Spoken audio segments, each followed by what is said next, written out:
Hare Krishna.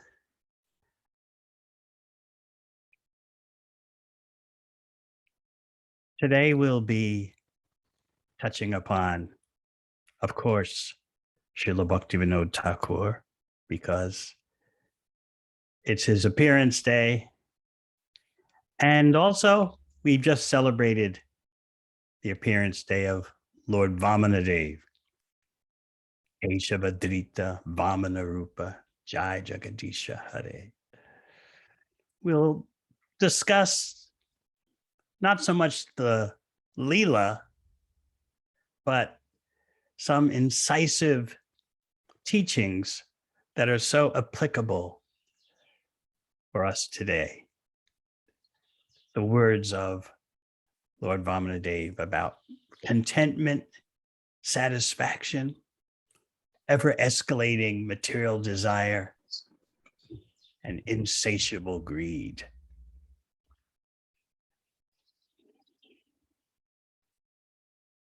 Most of us would like to think that we are content and satisfied reasonably, but Lord Vamanadeva's words lance a boil.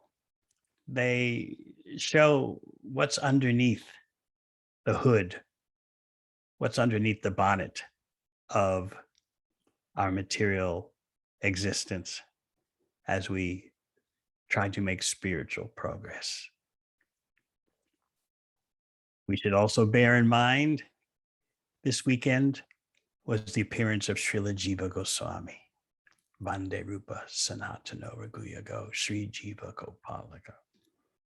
We're always unlimitedly in debt to our predecessors, especially our foundational predecessor acharyas, and certainly Srila Jiva Goswami, known as the greatest Vaishnava philosopher. Certainly our debt toward him is immeasurable. I hope that many of you know,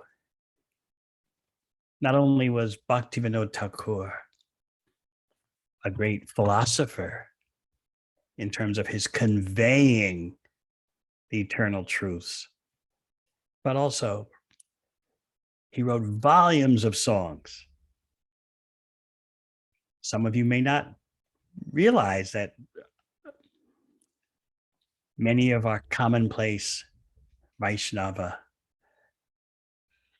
hymns are penned by Srila Bhaktivinoda Thakur. And sometimes you can just pick up one of his songbooks and just read song after song. They're originally in Bengali, but even just by reading the English, you get swept up in his extraordinary scope of bhakti. And though you don't know Bengali, I don't know Bengali, still the sound vibration is pure spiritual, not because of the language in of itself, but because of the purity of Bhaktivinoda Thakur's soul coming through the language. So we want to be careful to distinguish in that way. It is not that one language is spiritual, the other language is material. It's all about the purity of the pure devotee coming through. So therefore, when you sing the songs of Bhaktivinoda Thakur in the original language, you can readily perceive his Goloka purity coming through. Still, if you just read the English, there's also so much benefit. I figure, why not do both? So we'll begin with a song by Bhaktivinoda Thakur. Believe it or not, Jai Radha Madhava is Bhaktivinoda Thakur giving us a picture, as Srila Prabhupada said, of the spiritual world. Jaya Radha Madhava Kunja Bihari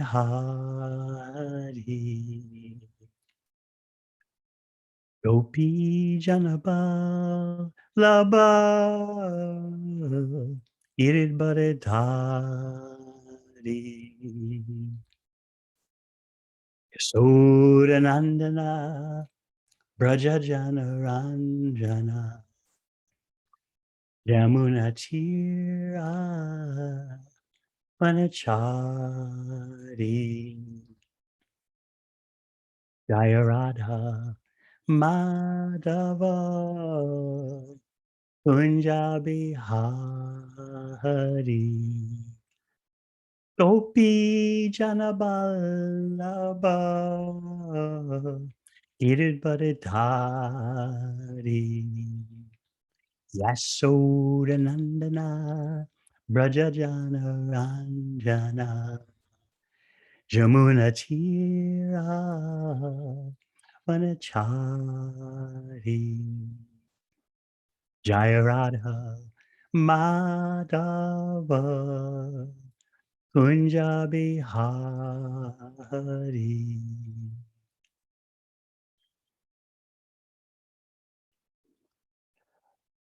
As we said, Srila Prabhupada explained that this song by Bhaktivinoda Thakur gives you the perfect photograph of the spiritual world.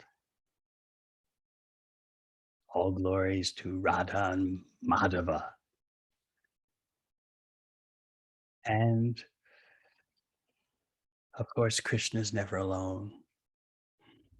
We don't want to see, it's not only that we don't like to see pictures of Krishna alone, we don't want to see pictures of Krishna alone because that's non existent. Krishna's always accompanied by someone, even just cows or deer, but Krishna is never alone. He's the supreme enjoyer. He knows how to enjoy in the best way. That means with loving associates. And of course, Krishna is the potent, and he's never without his pleasure potency. Therefore, Radha Madhava, Kunja Bihari. Krishna enjoys in the groves of Vraj. Yashoda Nandana, he's the darling son of Mother Yashoda. Raja Janara. He's the center of attraction, the beloved center of attraction for Braj. Yamuna Tira Vanachari, he's playing on the forest banks of the river Jamuna. I'd like to give you one more example of a song by Bhaktivinoda Thakur. It's 8 verses, and it's giving you a photograph of dawn in Navadvip Dham. Lord Chaitanya has arisen and is leading his kirtan party in the wee hours of the morning on tour. It's such a beautiful photograph. Udila Aruna Urababaje Vijamani Gora Amani Jage Vakata Samua Loya Sate Yelana Garabraje Tatai Tatai Vajalako Gana Gana Tahe Jajiraro Preme Dala Dala Sonata Anga Charane Nupara Baje Mukunda Madhava Yadava Hari Bolena Bolore Bhajana Bori Miche Nida Bashe Gelo Rati Divasa Sharira Saje. Emana Durlaba Manava Deho. Paya Kikoro Bhavana Keho. Ebena Bajile Yashoda Sutta. Charame Pori Belaje. Udita Tapana Hoile Asta. Dina Gelo Bole Hoibe Biasta. Tabe Keno Ebe Allah Sahoy. Nabajari Doya Raje. Jivana Anitya Jana Hasa. Tahe Nana Vita Vipadaba. Namasroy Kori Jatane Tumi. Taka Apana Kaje. Jivera Kayana Sadana Kam. Jagate Asye Maduranam. Abhijatimira Tapana Rupe. Hridgagane Biraje. Krishna Nama Sudha Koriyapan. Jurayo Bhakti Vinoda Pran. Nama Bina Kichu Nahiko Aro. Choda Bhuvana Maje. We'll read the translation. As we explained, you're seeing and hearing about Navadvip Dham just after dawn, and Mahaprabhu and his kirtan party are going out on Naga Kirtan throughout the town, chanting the holy names. Even the English is so poetic. It captures so much of what Bhaktivinoda Thakur has written in Bengali. When a tinge of red on the eastern horizon heralded the sunrise, the jewel of the twice-born Lord Gaurasundar immediately awakened. Taking his devotees with him, he went all over the countryside, visiting the towns and villages of Nadia. Now just here, the mridangas resounded, tatai, tatai. The cymbals chimed in time, and Lord Gauranga's footbells jingled as his golden form trembled slightly in ecstatic love of God. Did you hear? The footbells, the mridangas, the cymbals. Can you see Mahaprabhu's golden form trembling a little bit in ecstatic love? Lord Chaitanya called out to the townsfolk. We can just hear him calling out to us. We're the townsfolk. You spend your nights uselessly sleeping and your days decorating your body. Now just fill your mouths with the vibration of the holy names. Mukunda Madhava Yadava Hari, chanting without offense. You have achieved the rare human body. Don't you care for this gift? If you do not serve the darling of Yashoda now, great sorrow awaits you at death. Each time the sun rises and sets, a day passes and is lost. Then why do you remain idle and refuse to serve the Lord of the heart? Understand this essential fact. Life is temporary and full of all kinds of miseries. So take shelter of the holy name as your only business. Desiring to bless all souls, the sweet name of Krishna has descended to the material world and now shines like the sun in the sky of the heart, destroying the darkness of ignorance. Drink the pure nectar of the holy name of Krishna. and thus satisfy the soul of Bhaktivinoda Thakur. There is nothing but the holy name within all the 14 worlds.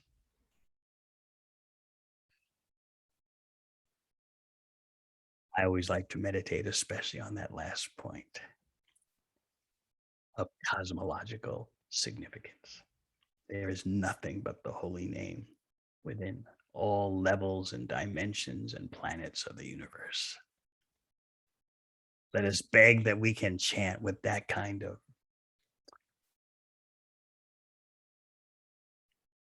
conviction and reality.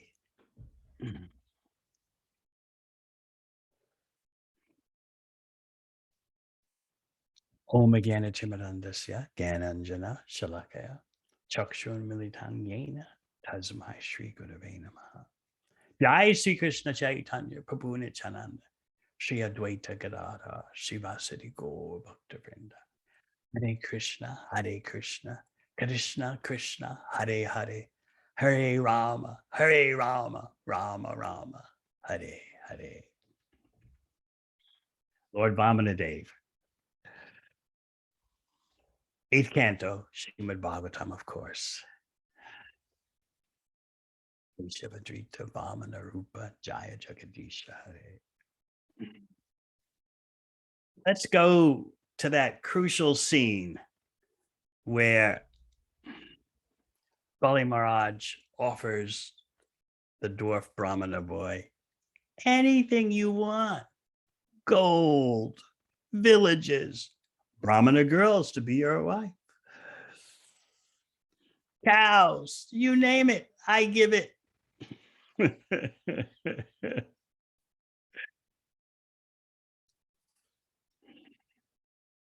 Vamanadeva glorifies Bali Maharaj's family line as he makes his response.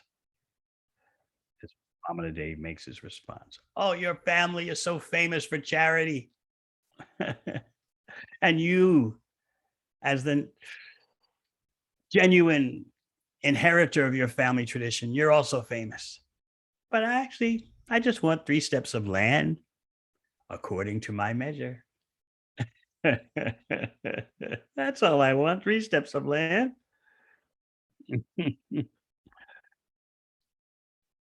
He says, O king, controller of the entire universe, although you are very munificent and are able to give me as much land as I want, I do not want anything from you that is unnecessary. If a learned Brahmana takes charity from others only according to his needs, he does not become entangled in sinful activities. So you see, Sri Vamanadeva is starting to lay down the basic principles, enunciate the basic principles of satisfaction and contentment. Instead of more, it's let me just take what I need to maintain this body for spiritual development. Sometimes in speaking at universities, I explain how the usual conception of material progress is that there are 2 birds on the tree. Of course, we know the example from Shastra, the Upanishads, Dwa Suparna Sayuja Sakaya. 2 birds on the tree of the body. One is the acting bird, that's us. The other is the witnessing bird, that is Paramatma, Supersoul. But in Kali Yuga, they had their own equivalent of the 2 birds on the tree. One bird is known as more, and right next to the bird known as more is the bird known as better. And those 2 birds are always together. The more you have, the better your life is, the better your happiness is. More and better are considered to be eternal consorts. Just like we say about Radha and Krishna becoming one as Sri Chaitanya Mahaprabhu, and Sri Chaitanya Mahaprabhu being 2, Radha Krishna. So the Kali Yuga conception is more and better are always together. Those two are one, and the one is two. But there are a lot of doubts lately, although no one in materialistic society knows how to solve those doubts. It seems to some observers, and indeed there are socially sociological observers who have pointed out something's happened. Okay, the bird known as more is still on the tree, but the bird known as better has flown off. So we may have more, but that doesn't mean our life is better. But although many shrewd social commentators have noticed that, they don't know what to do about it. Because, as we'll find out from Lord Vamanadeva's instructions, more and better, that syndrome, lust and greed, in other words, is endemic. It's part of material existence. As long as you're in material existence, you're going to feel that need for more and hope, the hope that it's better.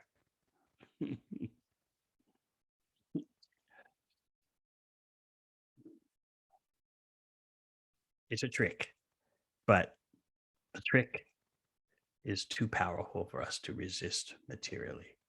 That's why Krishna says in Bhagavad Gita, Daivi Esha Gunamayi Mama Maya Duratya.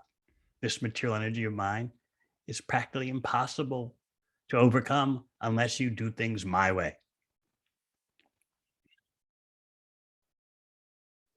So let's continue. Lord Vamanadeva says, I just want 3 steps of land. He does mention, according to my measure, but who would suspect him of anything? He's just a young lad. Yeah. Little Nitai, or little Dinanath would say, I just want 3 steps of land according to my measure. Who would suspect?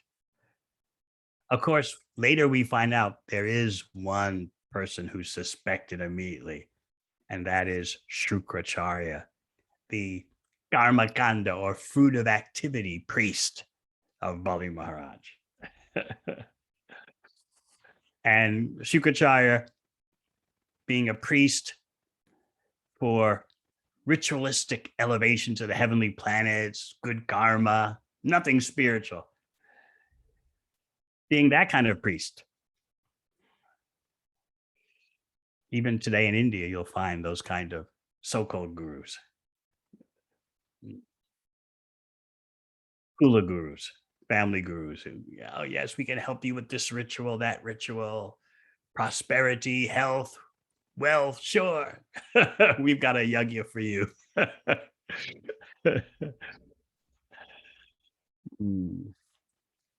So Shukracharya was thinking, I don't know about this little Brahmana boy. I think he's Vishnu. And that means my client, more than my disciple, but my client, Bali Maharaj, is going to lose all his wealth. And then where will my donations come from? How am I going to live? What about my family? My Griha life? So he was suspicious. But Bali Maharaj is just, at this point, Bali Maharaj is just proceeding straight ahead with full integrity, with full desire to keep his word. But he does lecture Sri Vamanadeva a little bit. What does he say? Sri Baler Uvacha, Aho Brahmana Dayaja Bachas te Vrida Sammataha Tambalo Balisha Mati Swartam Pratya Udo Yata. Bali Maharaj said, "Oh, son of a Brahmana, your instructions are as good as those of learned and elderly persons. Nonetheless, you are a boy, and your intelligence is insufficient. Thus, you are not very prudent in regard to your self-interest. In plain English, as we would say today, Boy Mirage is telling the dwarf Brahmana boy, you don't know what you're doing. You're pie in the sky. You're dreamy. I'm able to give you planets. And here you are acting like a little boy. Bet you are. You don't know what is real self-interest.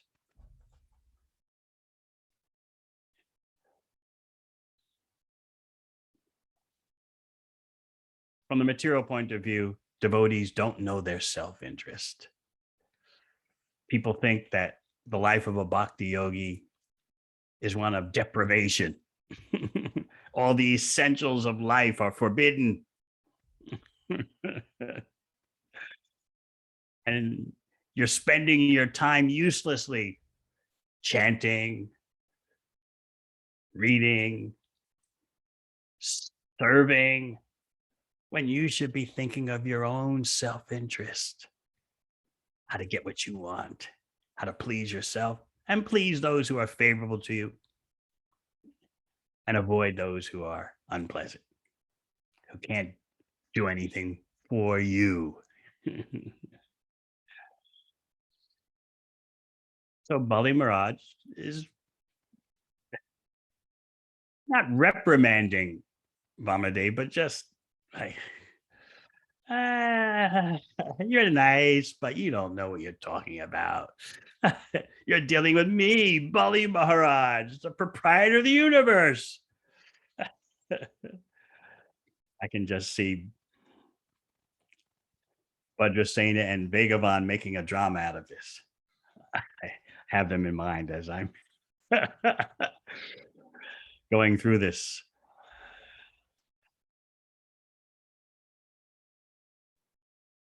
You're not very smart about your self-interest.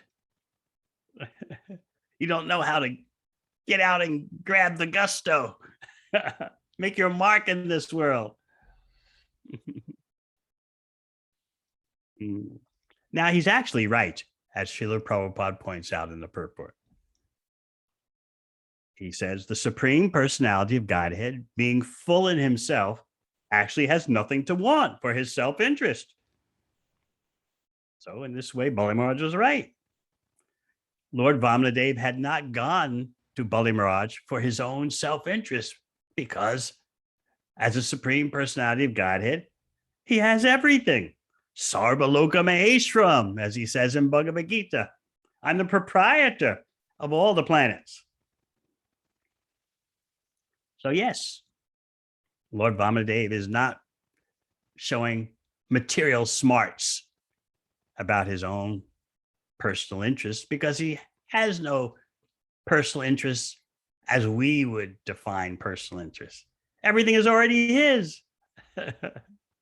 As he says in Bhagavad Gita, Namam karmani limpanti. I don't need anything. I don't have any reason why I should act to get something, but still I do things. I still act. Why? For the personal welfare of my devotees. The Lord Vamanadeva had come to Bali not for his own needs, but for the welfare of the devotees. But Srila Prabhupada writes something so beautiful in the purport.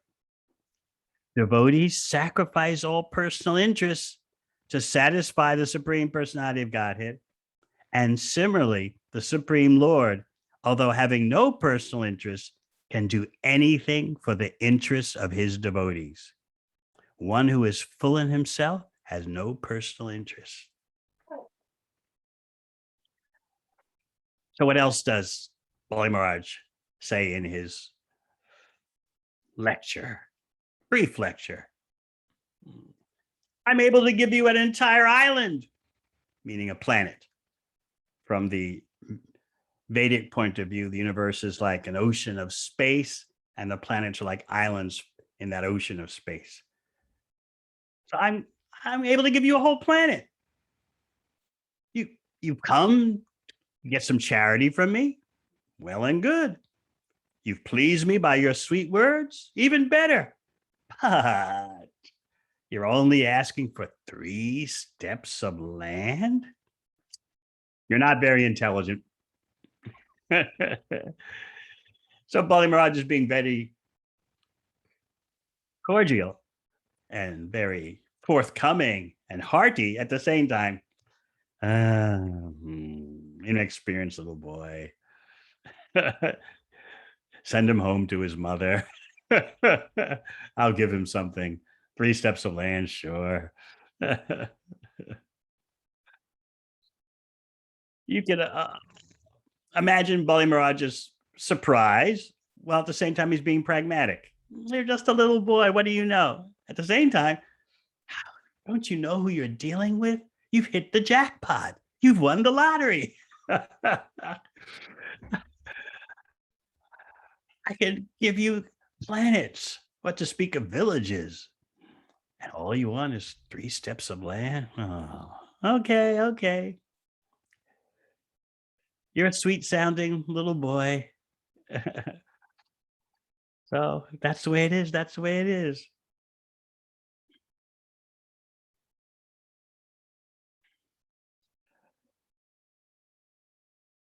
He makes one final statement. Oh, small boy, little brahmachari. One who approaches me to ask for something should not have to ask for anything more from anyone. If you want, you can ask for me as much land as you require for your needs. This is Bali Maharaj's say, come on, come on. You asked for 3 steps of land, but we can up that. Come on, come on. Because you're probably in the future going to want more. Bali Maharaj, he knows the way existence is. You're a little boy now. You're asking for 3 steps of land. But, once you get more experienced and you know how to wheel and deal in the world, you're going to regret that you didn't ask for more land from me. So I'm still ready to give you even more. Going once, going twice.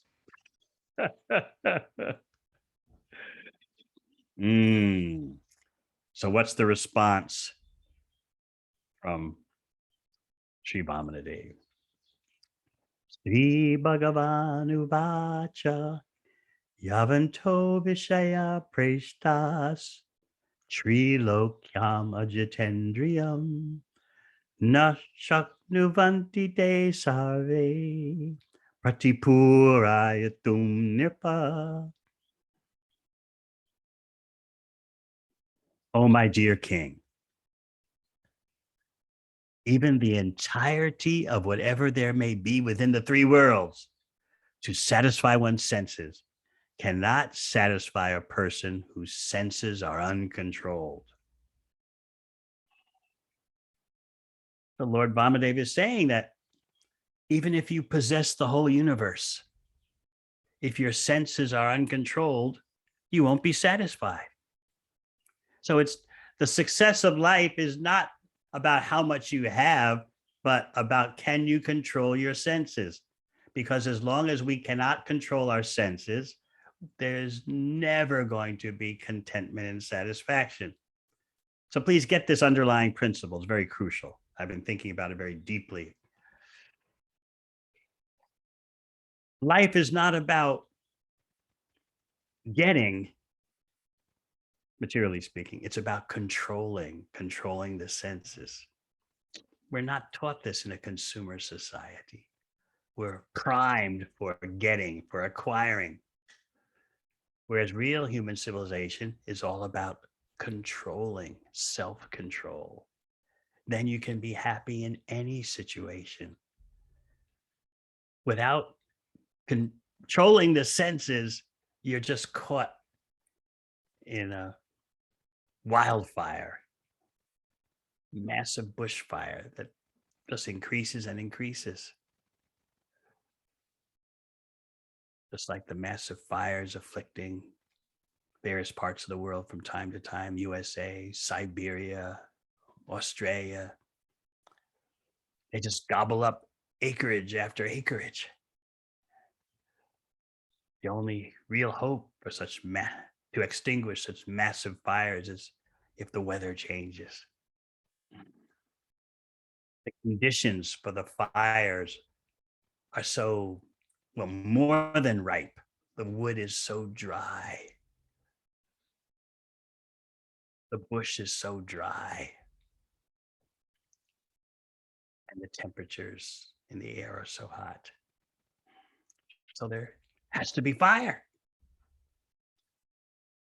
So Bhagavan, Sri Vamanadeva is pointing out, even if someone has the whole universe and they're thinking that will satisfy their senses, they're an illusion, because as long as the senses are uncontrolled, no matter what your situation, rich or poor, you won't be satisfied.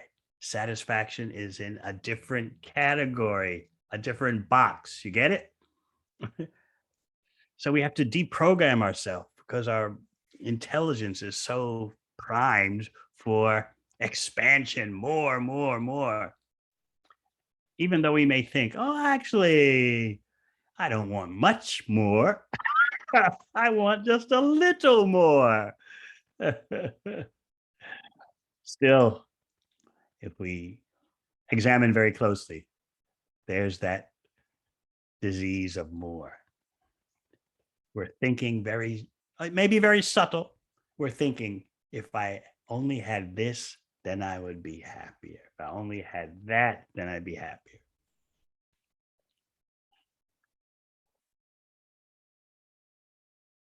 A bigger family, a better spouse,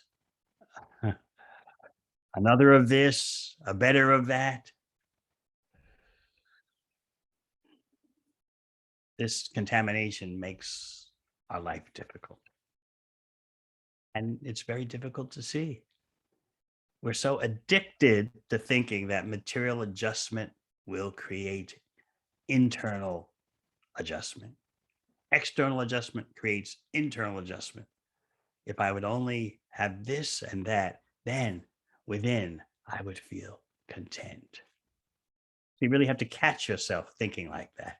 It's so ingrained. And there's a cost, there's a price. You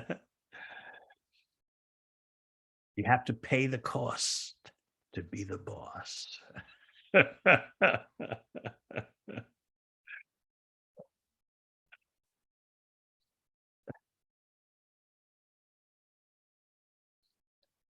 In a more appropriate situation, maybe at the Bhakti Lounge in Wellington, I could give her more of a purport on that saying, paying the cost to be the boss. Both in terms of its traditional ramifications and its contemporary ramifications, but not now.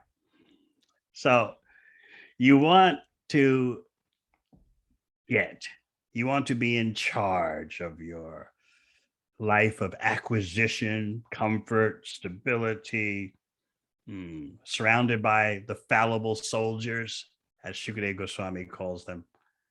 I don't say that. Shukadeva Goswami says. Surrounded by the fallible soldiers.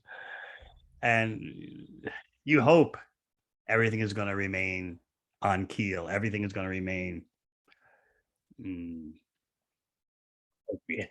appropriately situated.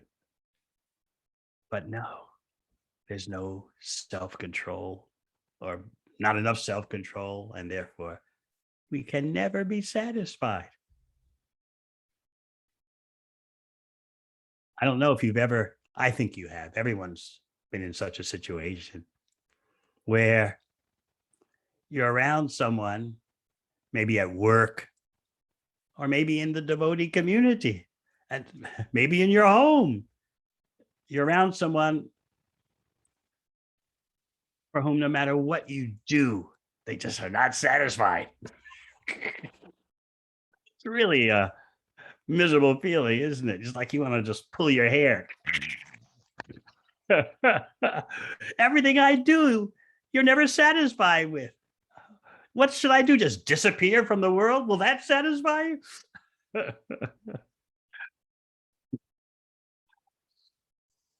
Hmm. It's very frustrating, to say the least. You wonder, what do you want out of me? You're trying to make me over? You're trying to make me into someone I'm not?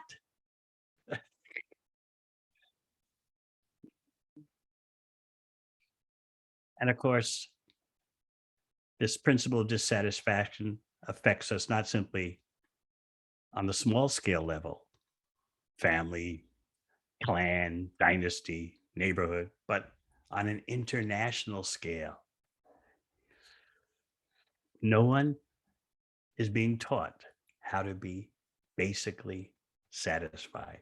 And we're going to speak more about that because Lord Vamanadeva gives a criterion for how do you know what you should be satisfied with. And for today's so-called civilization, it's a little difficult. This principle is a little difficult to grasp. So we'll try to dig it up, exhume it, and analyze it in light.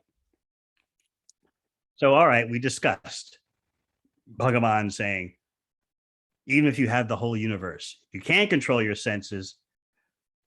That possession of the whole universe, which you think will satisfy your senses, will not, because your senses are uncontrolled.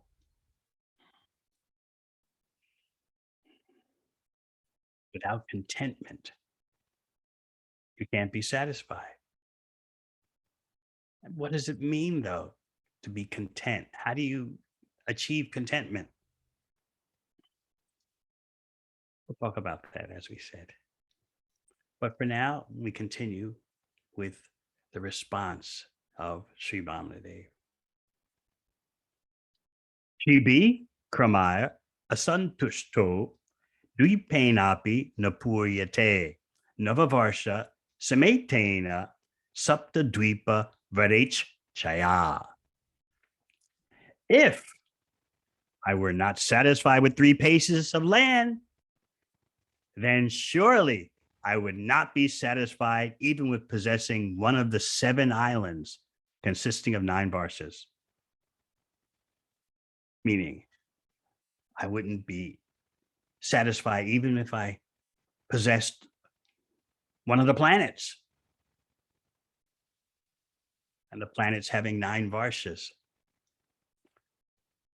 Even if I possessed one island, one planet, I would hope to get others. You got it? This is how it works. Material desires aren't innocent. We like to fool ourselves and present to ourselves a material desire is an innocent thing. All I want is this, and that'll be that. That'll be all. No, the illusory energy doesn't work like that. You get one thing, and then you want another. There's always one more time, one more acquisition. But we can't see that. Things look so simple, right? In the beginning.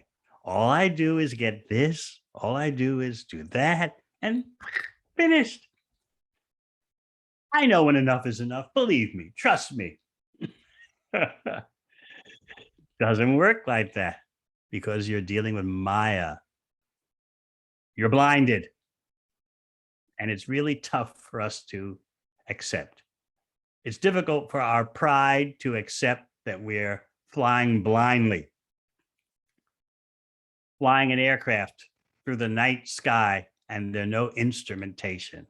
There's no instrumentation. We don't have a clue about how one desire leads to another desire. It's amazing how easily we can become victimized. I just want this, and that'll be it. I know the cutoff point. But Lord Vamanadeva is pointing out that intrinsic or inherent, inbuilt to material existence is just one step after another step after another step. It's quicksand. You know, the phenomenon of quicksand, swamp sand that looks like it's stable footing, firm footing. And you step on that kind of sand, on the quicksand, and it can actually suck you down. That's the way the illusory energy works. So Vamanadeva is enunciating very important principles here. And that's why I'm taking the time with you all to discuss these principles. And then he dramatizes his point a bit by giving these so-called examples of Maharaj Prithu and Maharaj Gaya. Prithu, of course, is a Shaktivesh avatar, empowered incarnation of the Supreme Lord for demonstrating the best governance. And Maharaj Gaya, a great devotee. But in making his presentation, Sri Vamanadeva is kind of utilizing them in a different way. He says, we've heard that although powerful kings like Maharaj Prithu and Maharaj Gaya achieved proprietorship over the 7 dweepas, they could not achieve satisfaction or find the end of their ambitions. So he's giving an external take on Prithu and Gaya. He's not getting into their spiritual resources, their spiritual caliber. He's just saying, in other words, it could look like that. They had so much, but they couldn't find satisfaction. They couldn't find the end of their ambitions.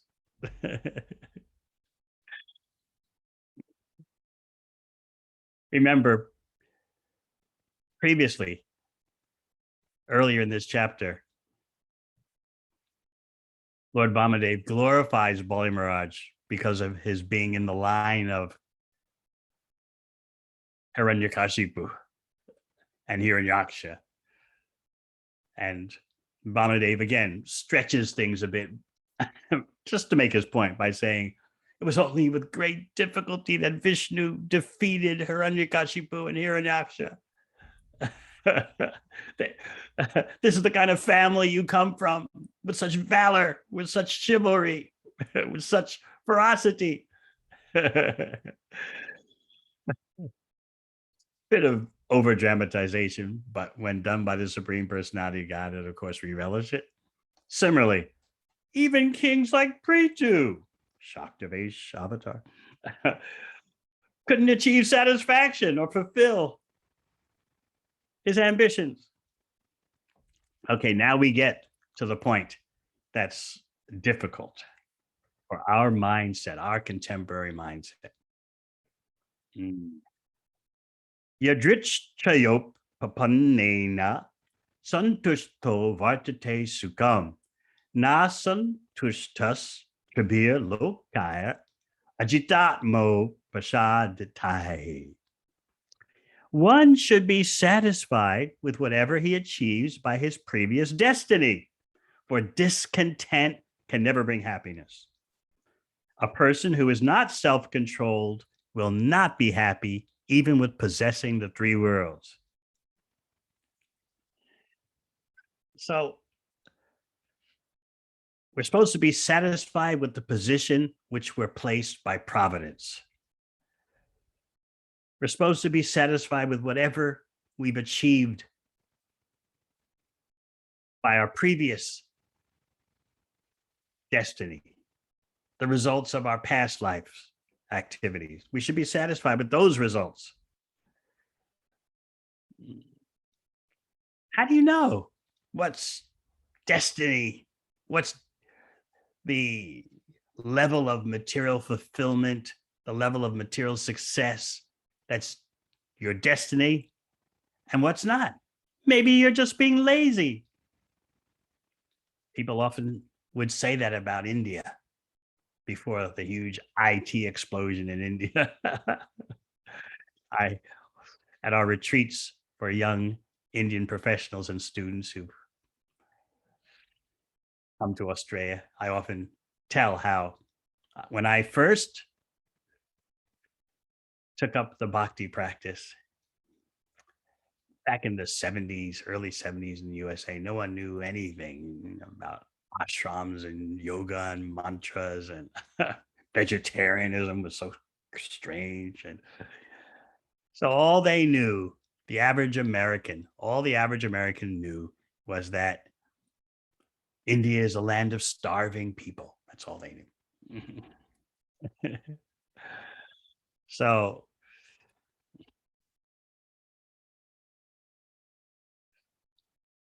my family would comment, "Why are you taken to that culture of such starving people?" And the idea was that because of this karma notion, people have become lazy and lethargic in India. They just say, whatever is my situation, that's my karma. No need for industrial expansion, no need for scientific prowess. Just, it's my karma. Let me just meditate, do yoga, and that's it. This was the stereotype. So my mother was always saying, "Oh, those such a country of starving persons." In other words, what can they offer the world? 30 years later, my mother's tune changed after the huge IT explosion and so many IT specialists coming to the USA. Uh, what did my mother's tune change to? Oh, those Indians, smart people. They take all the best jobs.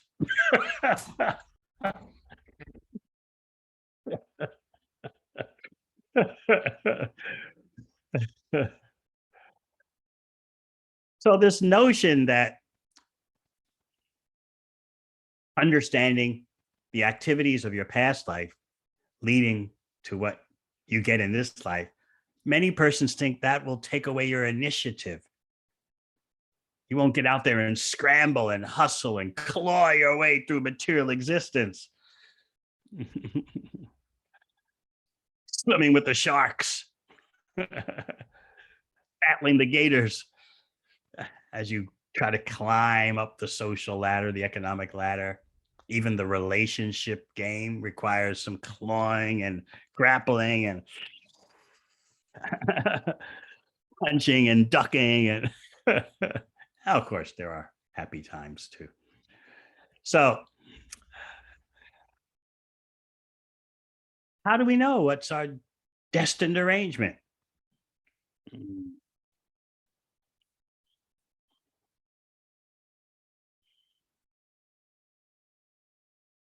Let's hear a little more from Vamanadeva in the next verse. Whomso yum samsriter hetur asantosho rita kamayoho. Hirichtayop papannena santosho muktaye smita.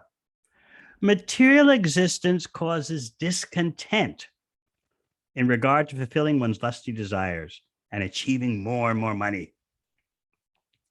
You got that point? It's brief, but very fundamental. You want to know what to blame? Blame material existence. By our being in material existence, discontent is naturally created just because we're in material existence. You jump into a swimming pool, what happens? You get wet. It's just a natural occurrence. You're in material existence, you're swimming in a pool of discontent.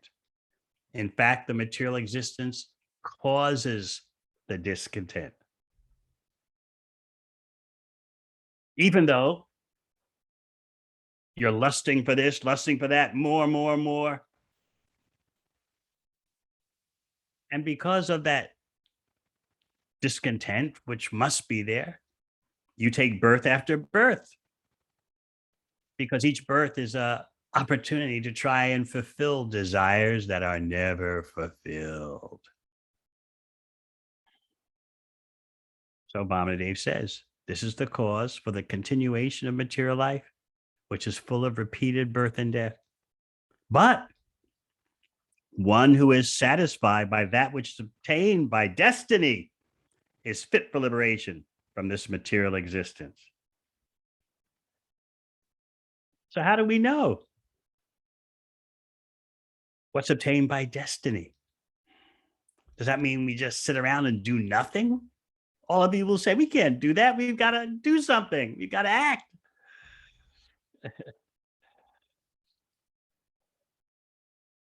You could perhaps visualize the man of the house, the male spouse, just resting on the couch. And his wife says to him, well, what are you doing?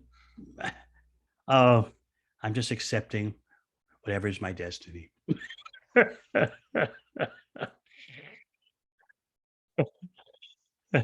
Or it could be the reverse. The lady's spouse is apparently not achieving anything, and the male spouse is like, when are you going to get something, do something?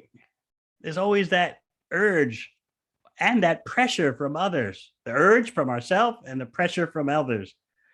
Gotta do something.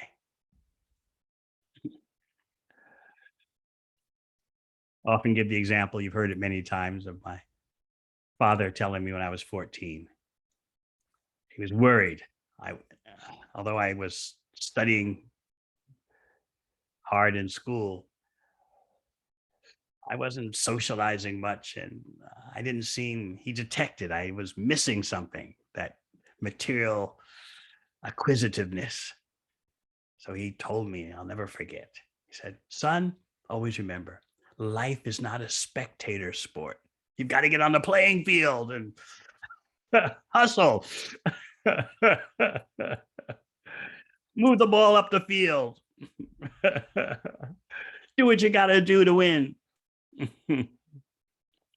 So what is this about accepting what is obtained by destiny? How do you know what's your destiny? I can just look at you all. I see some of you. Anantanag, Gokul Leela, Gaur Sundarangi, Ramakund, Bhaktivinoda, Suresri. So what are you supposed to do? Just sit around and, well, what's my destiny and what's not? Yeah, I mean, how much should I be trying to do this and that and get this and that, and how much not?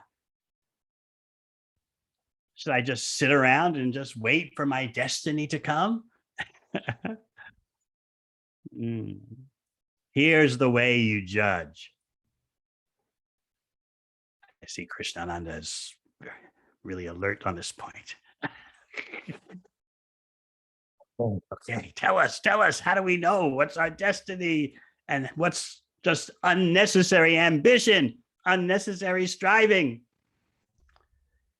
Look at the effect on your spiritual life.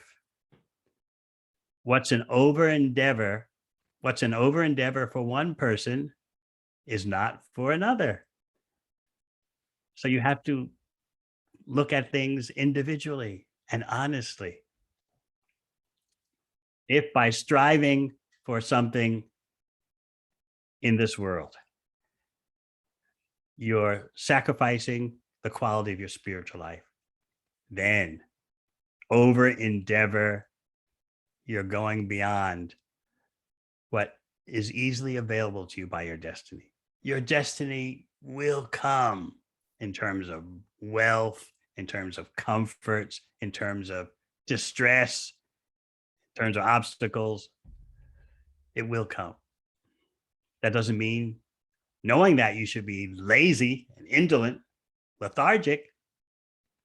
You push on with your duties in life, but you're always watching.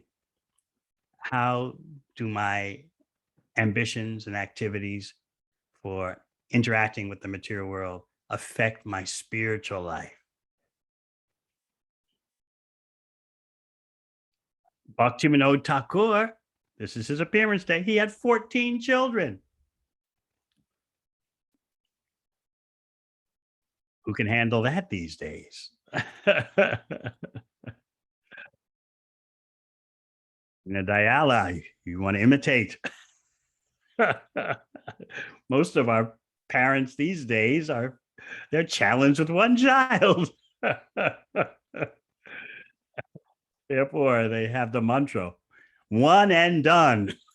But Srila Bhaktivinoda Thakur had 14. Of course,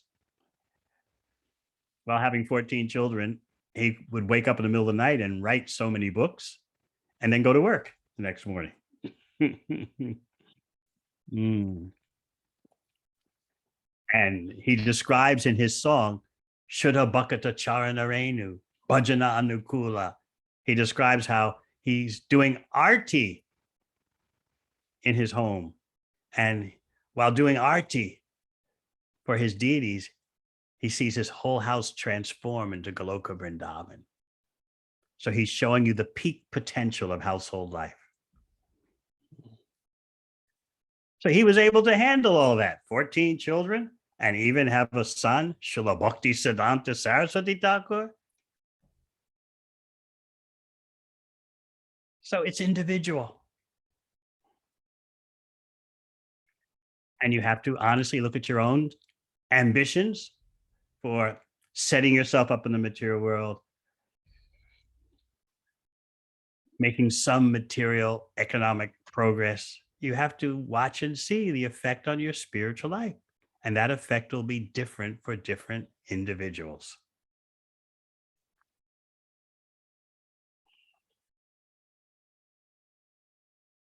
Sometimes I point out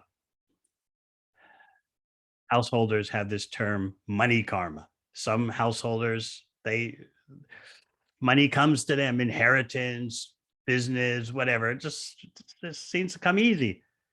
Others live simply in a couple of rooms, and that's the best they can do. The main point, though, is our spiritual quality. Someone may be a billionaire devotee and is able to handle all that, all those financial resources with no impact on the spiritual life. Someone else, another devotee, can have very minimal income, but is very challenged in his or her spiritual life.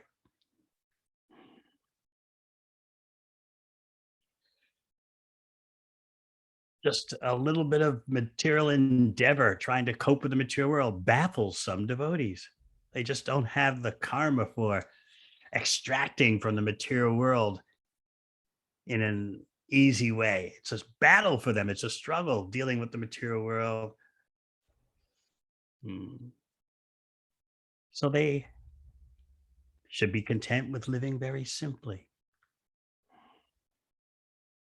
Simple living can vary from person to person, family to family.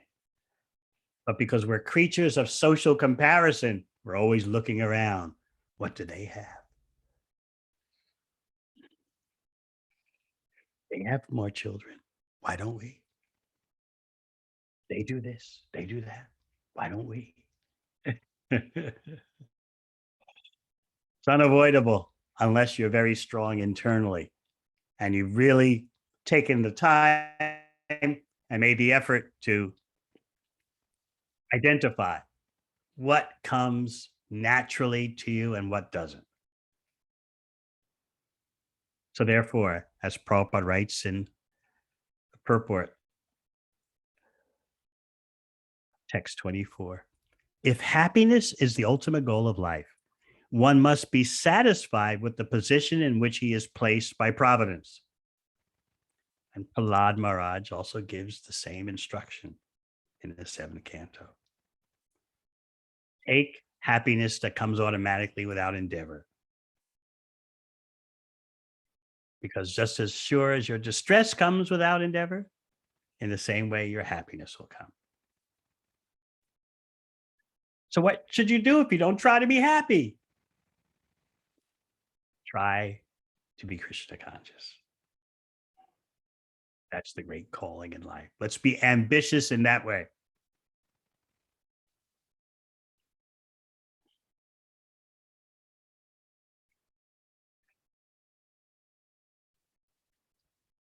Further in the purport, Prabhupada writes, one may increase his ambition for sense gratification and even achieve what he desires for the gratification of his senses. But because this is on the material platform, he will never achieve satisfaction and contentment. So you can be ambitious materially, and you may even get what you want in terms of an acquisition, a possession, a relationship, but you won't get satisfaction and contentment, even though you get what you think you want. The real thing you want eludes you. It's out of your grasp. Contentment and satisfaction is outside your grasp. It's like you're trying to grab smoke. You're seated at a campfire and smoke is coming off the fire, and you say, I'm going to get me a handful of smoke. Grab, you open your hand, nothing there. Just got to grab again. Nothing there. You can do that all night and you'll simply end up with a cramped muscle, sore arm muscle. You'll never be able to grab some smoke. You can try to.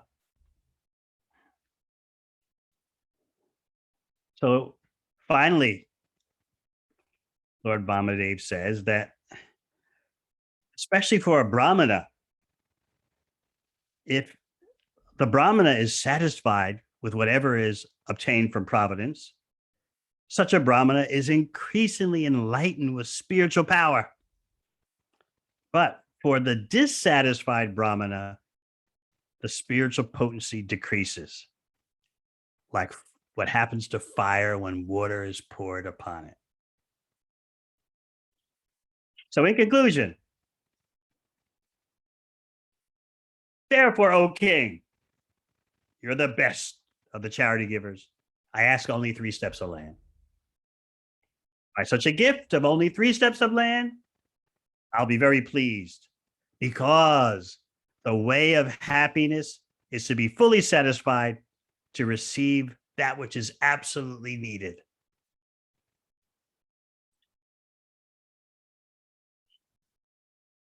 We've got a lot to think about.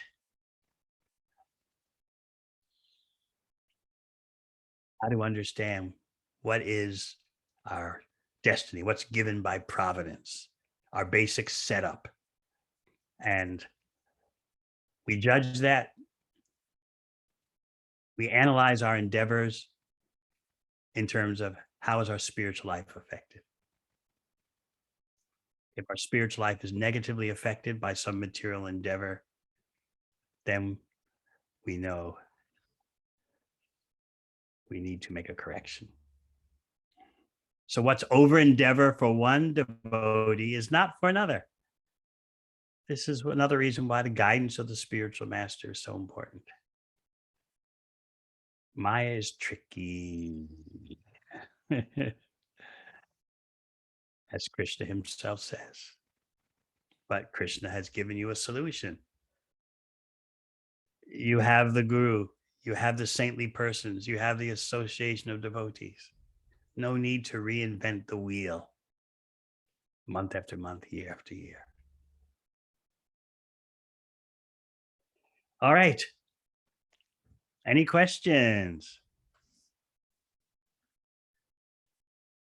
You can call them out.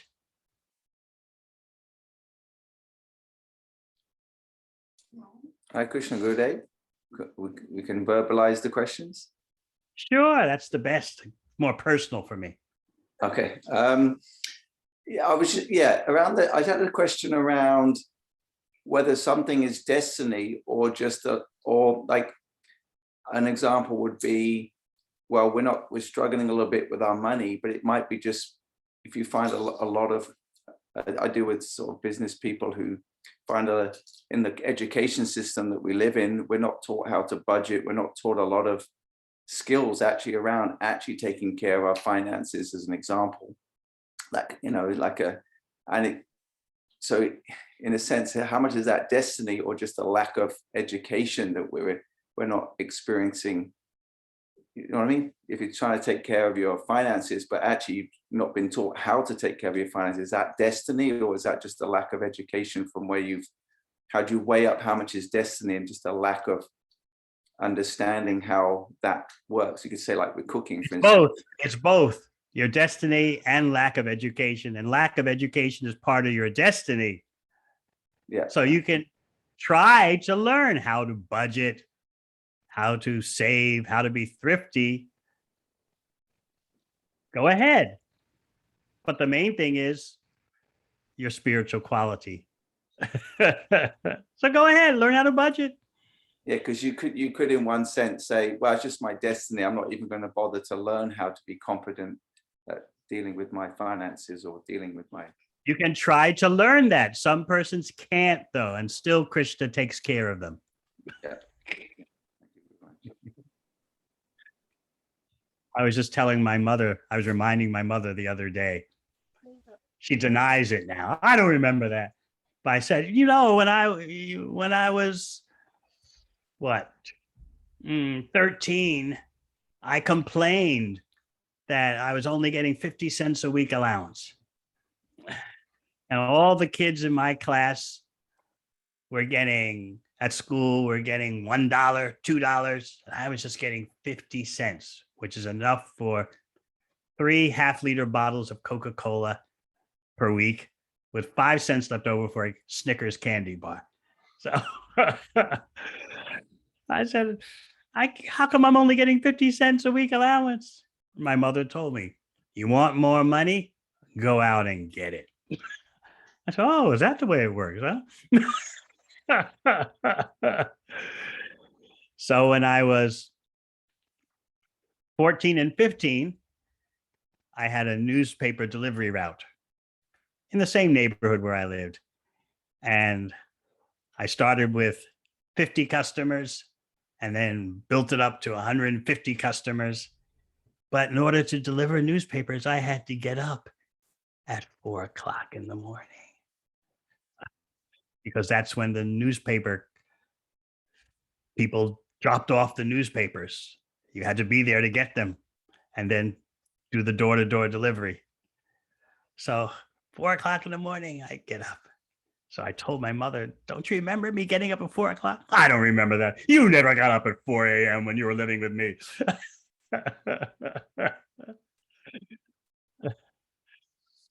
So I remember I raised my profit for newspaper delivery, raised it from $5 a week, pure profit, to $15 a week, which was quite a bit for a 14-year-old back then.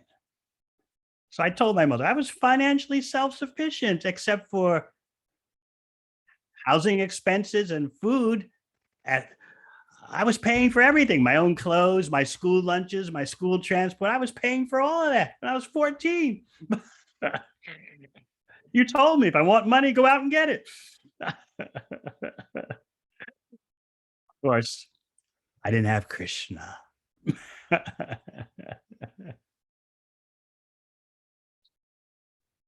That's the greatest loss. So therefore, all my gains were useless. Of course, maybe there were some skills I learned that I could use in Krishna's service, but I wasn't chanting Hare Krishna. I was going to church. I took religion very seriously, but life in the big city has its influences. So my point is that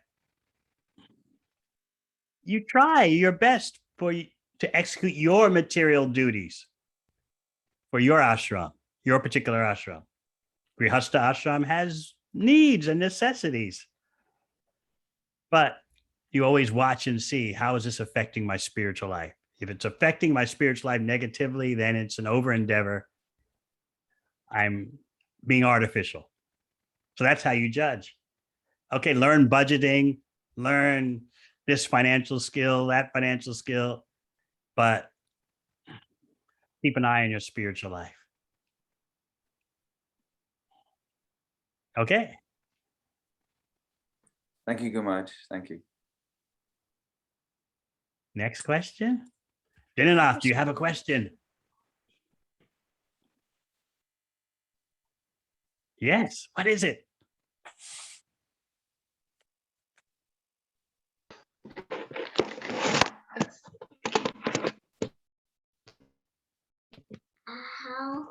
How can we make friends with every how can we make friends with every living entity? Okay. How can we make friends with every living entity? Every living entity is part of Krishna. So if you treat every living entity as they're part of Krishna, you'll do the best for every living entity. At least you can try to give the human beings bhakti. We're not like Lord Chaitanya, who walked through the Jharikanda jungle and had the tigers embracing and kissing one another. You know about that? Very good. Who taught you that? Your father? That's good. I wish I had such a father. My father was a great materialist.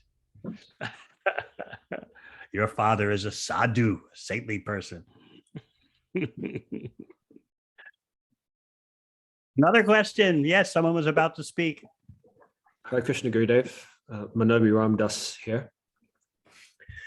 So we may desire to accomplish more in terms of outreach and better these systems in place, but are limited by time, financial considerations, manpower, and our own personal capacity.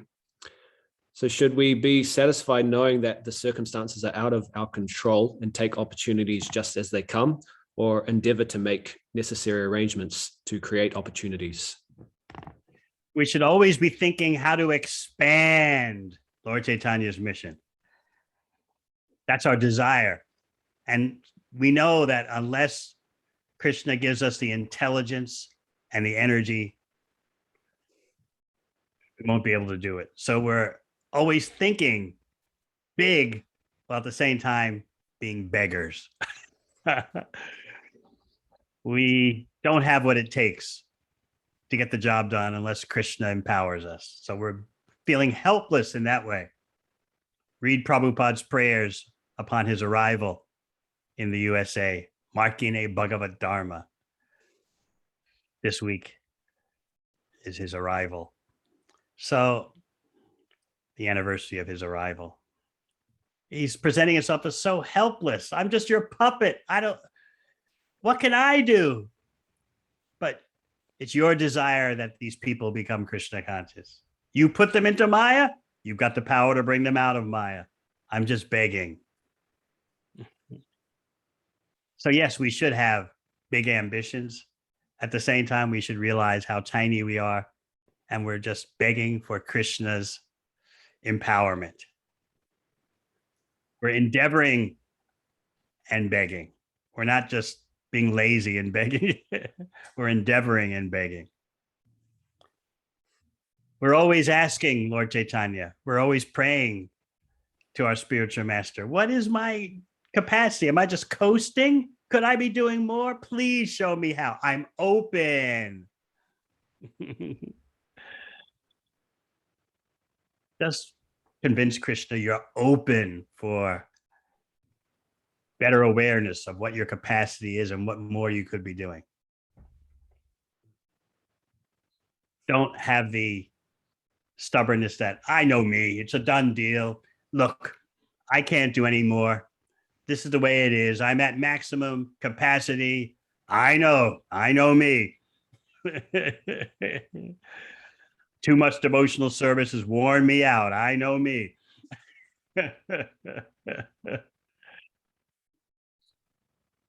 Yes, we have to have a balanced life. taking care of our material body and mind and material affairs. At the same time, let's be humble. I think I know me, but probably not. And I'm wide open for Krishna to show me how I could do better, how I could do more. Next question. Hare Krishna Gurudev. The question is, in the Grihastha ashram, there are situations where one works, another takes care of the family, children, and sometimes there are situations where both the parents need to work, and sometimes that can affect sort of the balances in sadhana. So how do we make those decisions, and how do we balance and take care of our sadhana? Everyone needs a mentor. And there are expert householders who can demonstrate how to handle what you're asking about. Both spouses working and then their children. And so you find an expert householder who demonstrates material responsibility as well as spiritual strength. And you ask such householders such questions. I cannot give you firsthand experience. I was not fit for for what you're doing. So you find someone who's expert, a veteran householder, someone roughly who's been in that ashram for at least 10 years successfully. Steady marriage through thick and thin, and working, or maybe even full-time devotional service, executing that in such a way that the family unit is satisfied and everything is stable. There are such householders, and you ask them. You have the example of Srila Bhaktivinoda Thakur on his appearance day today. He was a working man, magistrate, government official, 14 children, and wrote so many books and started the Nam Hut movement in Bengal.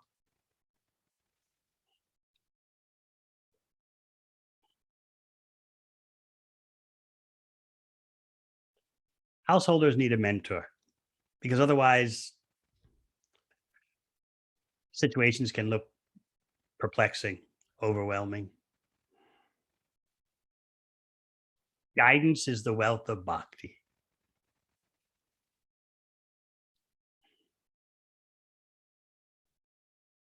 Anything else?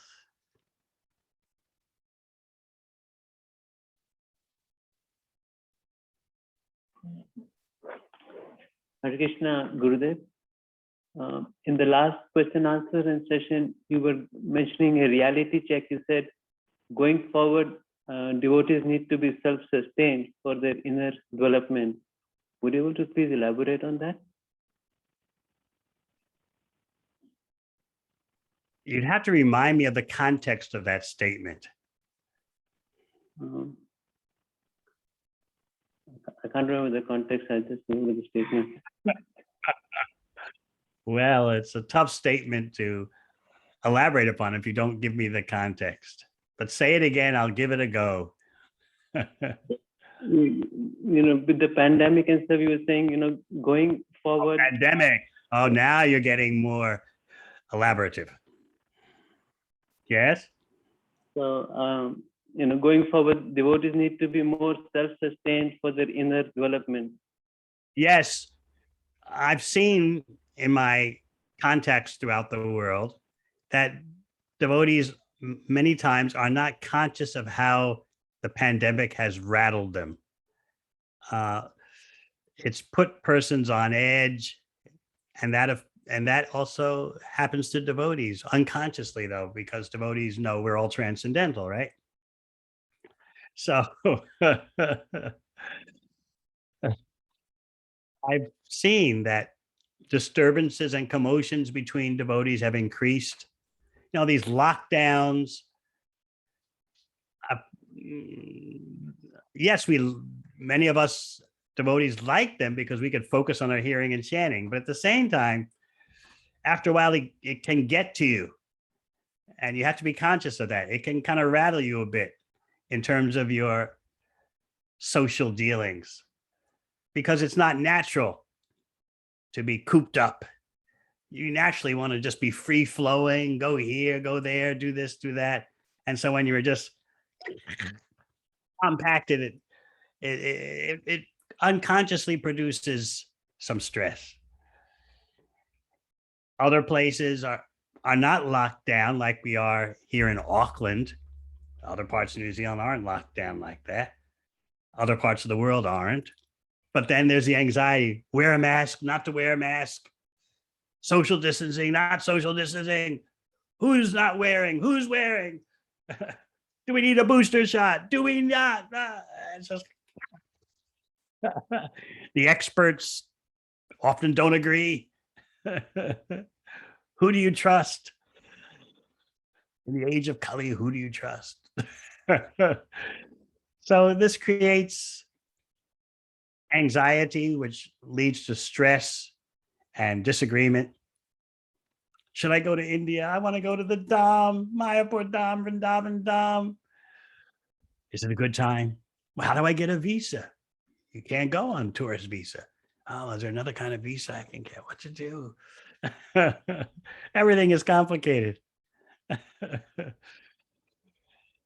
And so unconsciously, we're not conscious of it. I notice many devotees, their cage is being rattled, so to speak. And therefore there's disagreement. Well, you said this, but what about that? Are you a pro this or are you anti that? On and on and on it goes. Which camp are you in?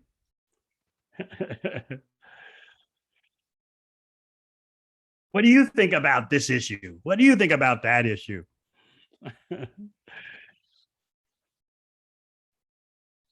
And personal relationships can become strained. I noticed that.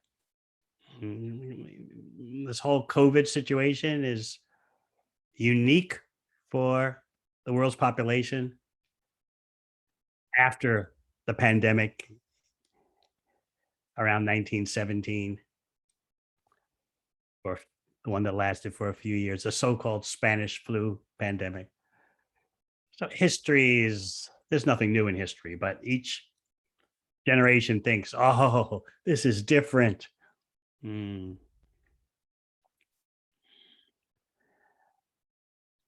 my website for the public, not for devotees, but for the general public, I put a statement that the greatest tragedy of the 21st century is that no one has learned from the great tragedies of the 20th century.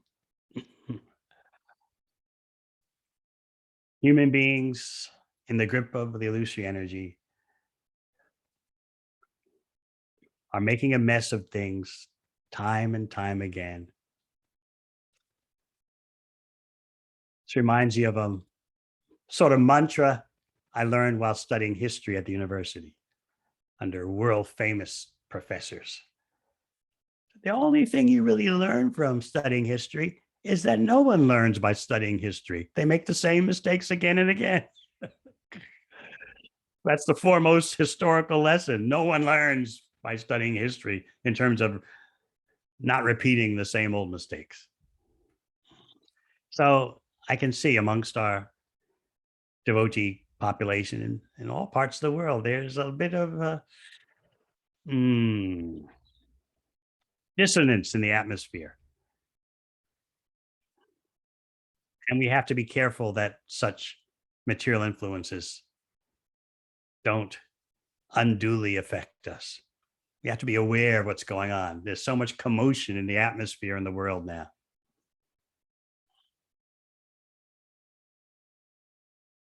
And we should be smart about the external weather. and how it potentially can affect us. Therefore, all the more need for us to do what?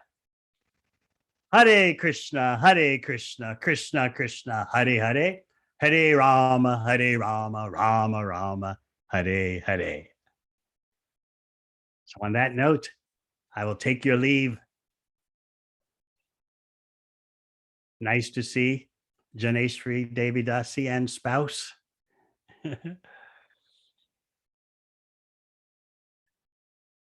Hare Krishna. Shri Vamanadeva ki jai. Jai. Srila Bhaktivinoda Thakur ki jai. Jai. Srila Jiva Goswami ki jai. Jai. Go Premanandi. Haribo.